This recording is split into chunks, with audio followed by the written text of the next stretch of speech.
नमस्कार, मैं वंदना आपका स्वागत करती हूँ।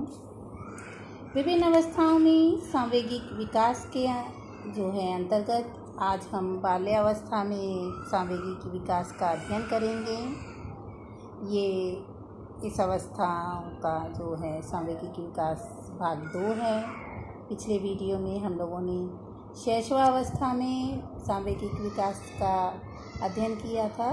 तो चलिए आज हम लोग बाल्यावस्था में संवेगों के विकास का अध्ययन करते हैं। स्टूडेंट 6 से 12 वर्ष तक की अवस्था में संवेगों का विकास जो है वो कुछ दूसरे ढंग से होता है। इस अवस्था में जो है अनुभव के बढ़ने का परिणाम जो होता है संवेग के विकास पर पड़ता है, यानी बालक का जैसे जैसे अनुभव बढ़ता जाता है उसके संवेग भी विकसित होते जाते हैं।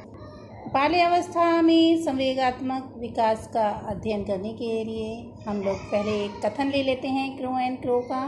क्रो एंड क्रो कहते हैं कि संपूर्ण बाल्यावस्था में संवेगों की अभिव्यक्ति में निरंतर परिवर्तन होते रहते हैं। क्रो एंड क्रो का कथन है कि संवेग जो हैं बाल्यावस्था में वो निरंतर परिवर्तनशील होते हैं, लेकिन ये परिवर्तन किस प्रकार के होते हैं और इनका बालक के संवेगात्मक विकास पर क्या प्रभाव पड़ता है, इसको हम लोग देखते हैं। तो पहला वो है कि बालक के संवेग अधिक निश्चित और शक्तिशाली हो जाते हैं, यानी कि जो शैशवावस्था में संवेग कैसे थे, अनिश्चित थे और कमज़ोर थे, वो अब कैसे हो गए, निश्चित हो गए और शक्तिशाली हो गए। वे बालक को शैशवावस्था के समान उत्तेजित नहीं कर पाते। दूसरा है बालक के संवेगों में शिष्टता आ जाती है और उनको दमन करने की क्षमता भी उत्पन्न हो जाती है। दूसरा है बालक के संवेगों में शिष्टता आ जाती है और उनको दमन करने की क्षमता भी उत्पन्न हो जाती है। जैसे कि अब वो ऐसे संवेगों को बड़ों के सामने, यानी अपने मम्मी पापा के सामने, अपने टीचर्स के सामने उन संवेगों को प्रकट नहीं करते जिन्हें वे पसंद नहीं करते। यानी कोई भी ऐसा संवेग जिसके कारण उनके मम्मी पापा, टीचर या जो बड़ा है वो गुस्सा हो जाए, उसको डांटे, ऐसे संवेगों का वो प्रदर्शन नहीं करते। यानी अब उनको दमन करने की उसको वो उस समय तक दबा लेते हैं जब तक उनके सामने जो है बड़े खड़े रहते हैं। यानी उनमें अब क्या आ जाती है, शिष्टता आ जाती है कि बड़ों के सामने इन संवेगों को प्रकट ना करने की। अगला है बालक के संवेगात्मक विकास पर विद्यालयी वातावरण का व्यापक प्रभाव पड़ता है, क्योंकि जैसे अगर स्वतंत्र और स्वस्थ वातावरण है तो उसके संवेग परिष्कृत होंगे, और जबकि अगर विद्यालय का वातावरण कठोर है, डर वाला है, तो ऐसे वातावरण में जो है उसके संवेग कैसे होंगे, अस्वस्थ ज़्यादा संवेगों का प्रदर्शन होने लगेगा। अगला है बाल्यावस्था में संवेगों का केंद्रीकरण होता है, इसे स्थायी भाव का निर्माण भी कहते हैं। केंद्रीकरण यानी यदि इस अवस्था में किसी व्यक्ति, विचार या वस्तु के प्रति संवेग जो हैं बन जाएं, यदि किसी व्यक्ति के प्रति वो प्रेम के संवेग को सोचने लगे तो वो क्या है, उसके प्रति वो चाहे कैसा भी हो वो उसके प्रति प्रेम का भाव ही बालक रखेगा। अगला है बाल्यावस्था में संवेगों के सामाजिक जो हैं वो उत्तेजक पाए जाते हैं, सामाजिक उत्तेजक पाए जाते हैं।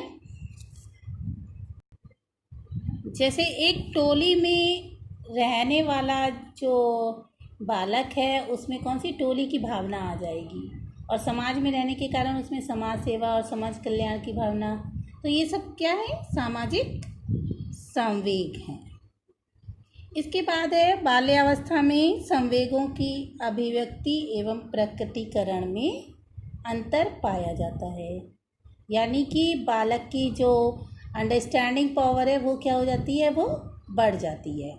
अब वो संवेगों को क्या है, जानबूझकर और प्रकट करता है, यानी उसको ये अपने दिमाग लगाकर अपने भावों को प्रकट करने की जो है उसमें क्षमता आ जाती है। जैसे शिशु क्या था, किसी भी खिलौने को देखकर डर जाएगा, लेकिन अब जो बालक है, जो बाल्यावस्था में आ गया है, वो उसको देखकर क्या है, आश्चर्य का भाव प्रकट करेगा या जिज्ञासु बन जाएगा कि हम देखें ये कैसे चलता है, इसको किस प्रकार से इसको जो है प्राप्त किया जा सकता है। इस प्रकार की उसमें क्या हो जाएगी, जिज्ञासा की भावना, इस तरीके के जो संवेग है उसमें उत्पन्न हो जाएंगे। जबकि शैशवावस्था में क्या हो रहा था, वो कोई भी अगर बड़ा सा खिलौना ले आओ तो क्या करेगा।